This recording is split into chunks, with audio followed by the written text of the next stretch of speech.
ఆ ఒక్కటి అడక్కు. రచయిత డివిడి ప్రసాద్ గారు. కథలోకి వెళ్తే, ముద్దబంతి పువ్వు లాంటి మధుస్మితను ప్రేమించి పెళ్లి చేసుకున్నాడు మనోహర్.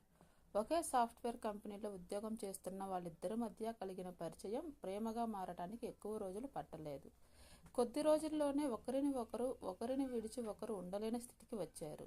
ఇద్దరూ చెట్టాపట్టాలేసుకుని సినిమాలకు, షికార్లకు తిరిగినా ఏనాడూ హద్దు మీరలేదు. వాళ్ళ పెళ్లికి పెద్దవాళ్ల ఆమోదం సులభంగానే లభించింది. పెద్దవాళ్ల ఆశీర్వాదంతో అంగరంగ వైభవంగా పెళ్లి జరిగిపోయింది. ఆ ప్రేమ జంట కలలు కన్నా తొలిరేయి రానే వచ్చింది. ఇద్దరి మదిలోనూ వైవాహిక జీవితం మీద ఎన్నో ఆశలు, అంతకు మించిన కోరికలు ఉన్నాయి. ఇరువురి మనసులు, తనువులు ముడివేసే క్షణాలు దగ్గరవుతున్నాయి. పెళ్లికి ముందు అతనితో ఎంత తిరిగినా స్త్రీ సహజ సిద్ధమైన సిగ్గు, బిడియం ఆమెను నిలువల్లా ఆవరించాయి. ఆమె మదిలో ఏదో తెలియని తీయని అలజడి రేగుతోంది. సిగ్గుతో చెక్కిలి ఎర్రబడింది. అడుగులు తడబడుతున్నాయి. గుండెలు దడదడలాడుతున్నాయి. మనసులో మధురానుభూతులు చెలరేగుతుండగా చేతిలో పాల గ్లాసుతో శోభనం గదిలోకి ఆమె ప్రవేశించింది. పందిరి మంచం నలుమూలలా కట్టిన మల్లె మాలలు సుగంధాలు వెదజల్లుతున్నాయి. అగరొత్తుల పరిమళం గదంతా వ్యాపించింది. స్వర్గలోకంలోకి అడుగుపెట్టినట్లు అనిపించింది ఆమెకు ఆ క్షణం. మంచం మీద కూర్చొని తన రాక కోసం ఎదురు చూస్తున్న మనోహర్ని చూడగానే ఆమె గుండె లయ తప్పింది. తెల్లని చీరలో దివి నుండి దిగి వచ్చిన దేవకన్యలా ఉన్న మధుస్మితను చూడగానే మనోహర్ మది పులకరించింది. దగ్గరగా వచ్చిన ఆమెను పొదివి పట్టుకున్నాడు. సిగ్గులు మొగ్గవుతూ అతనితో కలిసి మంచం వైపు అడుగులేసిందామె. ఆమె చేతిలోని పాల గ్లాసును అందుకొని టీపాయిపై పెట్టాడు. ఇది పాలు తాగే సమయం కాదు, నీ మురిపాలు మనసారా ఆస్వాదించే సమయం అన్నాడు చిరునవ్వు నవ్వుతూ. సిగ్గుతో ఆమె మరింత ముడుచుకుపోయింది. దాంతో ఆమె అందం ద్విగుణీకృతం అయింది. ఆమెను అలా చూసేసరికి ఇక ఆగటం అతని వల్ల కాలేదు. ఆమెను తన బాహువుల్లో బంధించాడు. అతని బిగి కౌగిలిలో ఇమిడిపోయి అతని ఎదపై తలవాల్చిందామె. అతని స్పర్శ ఆమెను గిలిగింతలు పెడుతోంది. కాసేపు ఇద్దరూ తన్మయత్వంతో మునిగిపోయారు. ఇద్దరి మధ్య గాలి స్తంభించింది. నీ వంటి అద్భుత సౌందర్యవతి భార్యగా రావటం నా అదృష్టం, ఆమె నుదుటిపై పడ్డ ముంగరులు సవరిస్తూ అన్నాడు మనోహర్. నేను కలలు కన్న రాకుమారుడివి నువ్వే. ఆ విధంగా నేను కూడా అదృష్టవంతురాలినే, నవ్విందామె. ఆమె నవ్వినప్పుడు సొట్టలు పడే బుగ్గల వైపు అబ్బురంగా చూశాడు. తనను తాను మైమర్చిపోయాడు. నువ్వు నవ్వితే ఎంత అందంగా ఉంటావో తెలుసా? నీ మొత్తం అందమంతా నీ చెక్కిలి మీదే ఉన్నట్లుంటుంది తెలుసా అంటూ సుతారంగా ఆమె చెక్కిలి ముద్దాడాడు. మధురానుభూతితో ఆమె ఒళ్ళంతా కంపించిపోయింది. అతని చూపు ఆమె అధరాలపై పడింది. మరి నీ ఎర్రని అధరాలు చూస్తుంటే నా మనసు ఆగలేకపోతోంది అన్నాడు ఆమె లేత అధరాలు అందుకుంటూ. తన్మయత్వంతో ఆమెకు నోట మాట రావటం లేదు. కళ్ళు అరమోడ్పులయ్యాయి. తొలిరైన జీవితంలో మధురానుభూతిగా మిగుల్చుకోవాలని వాళ్ళిద్దరి ఆశ. నీ అరమోడ్పు కనుల నాలో ఏదో తెలియని గుబులు రేపుతోంది. కలువు రేకుల్లాంటి ఆమె కనులను చుంబించాడతడు. మనోహర్ ఏదో చెప్తూనే ఉన్నాడు. మధుస్మిత వింటూనే ఉంది. ఒళ్ళంతా వ్యాపించిన మధురానుభూతులతో ఆమె నోట మాటలు పెగలటం లేదు. ఇద్దరి మనసుల్లోనూ తొలిరేయి వింత అనుభవాలు నింపుతోంది. అలా చాలాసేపు గడిచాక, నీ అందాలకు నేను దాసుడినైపోయాను. ఈ శుభ సందర్భంలో నీకేమి కావాలో కోరుకో, నీ కోరిక తప్పక తీరుస్తాను అన్నాడు మనోహర్ మనోహరంగా నవ్వుతూ. పెద్ద వరాలిచ్చే దేవుడిలా ఫోజు కొట్టావు, మరి అడగనా అందామె తలెత్తి. త్వరగా అన్నాడు మనోహర్. ఆ క్షణం కోసం ఎదురు చూస్తున్నట్లు సిగ్గుల మొగ్గవుతూ తన కోరిక అతని చెవుల్లో చెప్పింది మధుస్మిత. ఒక్కసారి వినరానిదేదో విన్నట్లు ఉలిక్కిపడ్డాడు మనోహర్. అతని మైకం దిగిపోయింది. హఠాత్తుగా ఆమెకు దూరం జరిగాడు. తన నోటి దగ్గర వేలు ఉంచి ఉష్, ఆ ఒక్కటి అడక్కు అన్నాడు. అవాక్కైపోయి ఆమె కూడా అప్రయత్నంగా అతనికి దూరంగా జరిగింది. ఒక్కసారి ఆమె ఉత్సాహం ఆవిరైపోయింది. తను కోరిన దాంట్లో తప్పేముందో ఆమెకు అర్థం కాలేదు. అతని వైపు వింతగా చూసింది. అప్పుడే తన పొరపాటు తెలిసి వచ్చింది అతనికి. ఆమెను బుజ్జగించటం మొదలుపెట్టాడు. నీకు తెలియనిదేముంది మధు, ఇప్పుడిప్పుడే మనిద్దరము ఉద్యోగంలో ప్రవేశించాం. పైగా ఇప్పుడు సివిల్స్కి ప్రిపేర్ అవుతున్నా కదా, ఆ ప్రెషర్ కూడా నా మీద ఉంది. నా లక్ష్యం నెరవేరగానే నీ కోరిక తీరుస్తా, సరేనా? నా చదువు కోసం నాన్న చేసిన అప్పు కూడా పూర్తిగా తీరనే లేదు. పెళ్లికి ముందు మన కోసం ఓ అపార్ట్మెంట్ సమకూర్చుకోవాలన్న కల కూడా మిగిలిపోయింది. కొంతకాలం మనిద్దరం ఆనందంగా ఏ బాధ్యతలు లేకుండా గడపాలన్న నా మనసులోని మాట నీతో ముందుగా చెప్పాను కదా. అప్పటి వరకు మన జాగ్రత్తలో మనం ఉండాలి మరి సంజాషిస్తున్నట్లు చెప్పాడు. అతని వైపు చూసింది మధుస్మిత. నువ్వు చెప్పింది గుర్తుంది, కానీ నా కోరిక కూడా సహజమైందే కదా. నువ్వు కోరుకున్నావు, అందుకే కోరుకున్నాను. నువ్వు కోరుకోమన్నావు, అందుకే కోరుకున్నాను అందామె అందంగా నవ్వుతూ.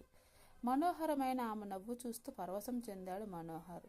అదిగో ఆ నవ్వుకే పడిపోయాను. నీ మీద నా మనసు పారేసుకున్నాను అన్నాడు ఆమె చెక్కిలి సుతారంగా మీటుతూ.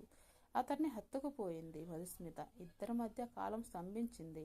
చూస్తుండగానే గిర్రున ఏడాది గడిచిపోయి మొదటి పెళ్లి రోజు వచ్చింది. ఏ అరమరికలు లేకుండా వాళ్ళిద్దరి కాపురం సజావుగా సాగిపోతుంది. ఆ రోజు ఇద్దరు ఆఫీస్కి సెలవు పెట్టారు.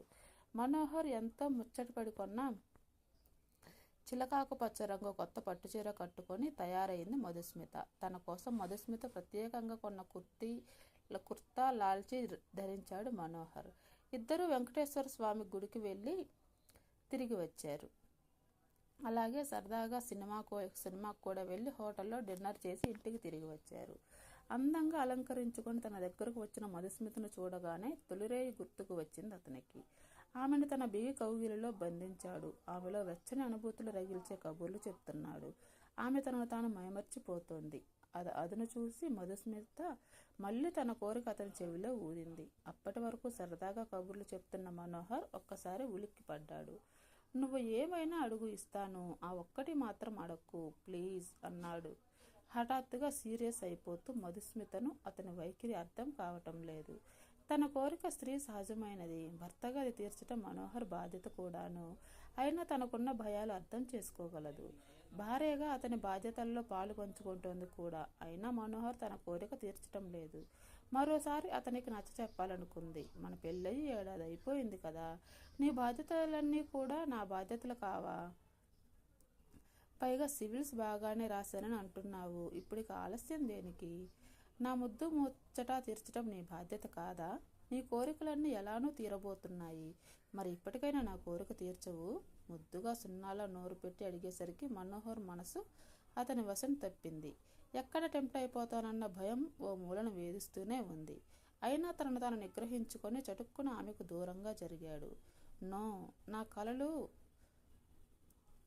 పూర్తిగా నిజమయ్యేదాకా ఆగు. అప్పటి వరకు ఆ ఒక్కటి మాత్రం అడక్కు అన్నాడు. ఆమె మొహం ఒక్కసారి నిరాశతో నిండిపోవటం గమనించాడు. ఆమెపై జాలి వేసింది అతనికి. వాతావరణం తేలికపరచాలనుకొని, ఏది ఉదయం నువ్వు చేసిన హల్వా తీసుకురా, చాలా అద్భుతంగా ఉంది, ఇద్దరం కలిసి తిందాం అన్నాడు మాట మారుస్తూ. మరేం మాట్లాడకుండా ఆమె లేవటం చూసి తేలిగ్గా నిట్టూర్చాడు మనోహర్. ఇలా చాలాసార్లు ఆమె తన కోరిక వెల్లడించడం, అతను నిరాకరించడం జరుగుతూనే ఉంది. ఆమె మదనపడటం అతను గమనిస్తూనే ఉన్నాడు. సివిల్స్ కొద్దిలో తను తప్పటం, పట్టు వదలకుండా మళ్లీ పరీక్షలకు తయారవటం జరుగుతూనే ఉంది. మధుస్మిత కూడా తన వంతు సహకారం అందిస్తూనే ఉంది. అప్పులన్నీ తీర్చి ఈ మధ్యన అపార్ట్మెంట్ కోసం అడ్వాన్స్ ఇచ్చి లోన్ కూడా తీసుకున్నారు. ఆ కల కూడా నిజమవబోతోంది. ఇంకా ఏదైనా సివిల్స్ గట్టెక్కాలని మరింత పట్టుదలతో రాశాడు మనోహర్. వారం రోజుల క్రితం మధుస్మిత తనతో అన్న మాటలు గుర్తుకు వచ్చాయి అతనికి. ఇప్పటికే మన గురించి మన చుట్టాలు అందరూ ఎన్నో రకాలుగా అనుకుంటున్నారు. అమ్మ కూడా అడిగింది. అత్తయ్య అయితే సరే మా స్నేహితురాళ్ళు కూడా ఈ విషయమే గుచ్చి అడుగుతున్నారు. లోపం ఎవరిలో ఉందని కూడా అడుగుతున్నారు. వాళ్ళకి ఏం జవాబు చెప్పాలో తోచని స్థితిలో ఉన్నాను నేను అంది. ఆమెను అర్థం చేసుకోగలిగాడు మనోహర్. అయినా సివిల్స్లో సెలెక్ట్ అయ్యేదాకా ఆమె కోరిక తీర్చే సాహసం చేయలేకపోతున్నాడు. ఈసారి సివిల్స్లో సెలెక్ట్ అయ్యి ఇంటర్వ్యూ కూడా బాగా చేశాడు. తప్పకుండా నెగ్గుతానన్న నమ్మకం ఏర్పడింది. ఇంకొద్ది కాలం ఆగు, నీ కోరిక తీరే రోజు దగ్గరలోనే ఉంది ఆమెను అనునయించాడు. తను ఐఏఎస్ సాధించాడన్న వార్త తెలియగానే ఆనందంతో ఉక్కిరిబిక్కిరయ్యాడు మనోహర్. ఆ శుభవార్త వెంటనే మధుస్మితతో పంచుకున్నాడు. ఆ రాత్రి ఆమెను దగ్గరికి తీసుకుని కౌగిలిలో బంధించాడు మనోహర్. అతని ఎదలో తలదాచుకుంటూ, ఇప్పుడిక ఆ ఒక్కటి అడక్కు అని అనవుగా అందామె చిరునవ్వు నవ్వుతూ. ఆమె పెదవులు అందుకుంటూ, నా లక్ష్యం నెరవేరింది, అందులో నీ సహకారం వెలలేనిది. ఇక నీ లక్ష్యం కూడా నెరవేరాలి కదా. ఇప్పుడు నీ కోరిక తీర్చటం నా బాధ్యత. ఆమె చెవిలో గుసగుసలాడాడు. ఆమె అతన్ని అల్లుకుపోయింది. పిల్లలు పుడితే నీ చదువు సాగదని, నీ లక్ష్యం నెరవేరదని ఇన్నాళ్ళు నేను నీకు సహకరించాను. ఇద్దరం జాగ్రత్త వహించాం. ఇప్పుడు నువ్వు నాకు సహకరించు. మనకింక పిల్లలెందుకు కలగటం లేదని ఎవరో అడుగుతున్నారని కాదు, కానీ నాకు చిన్నపిల్లలంటే చాలా ఇష్టం.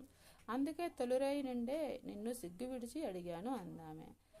మరేం మాట్లాడకు, అప్పుడు అవన్నీ మరెందుకు అంటూ ఆమె పెదవులు తన పెదవులతో మూశాడు మనోహర్. ఇద్దరి మధ్య మాటలు కరువయ్యాయి.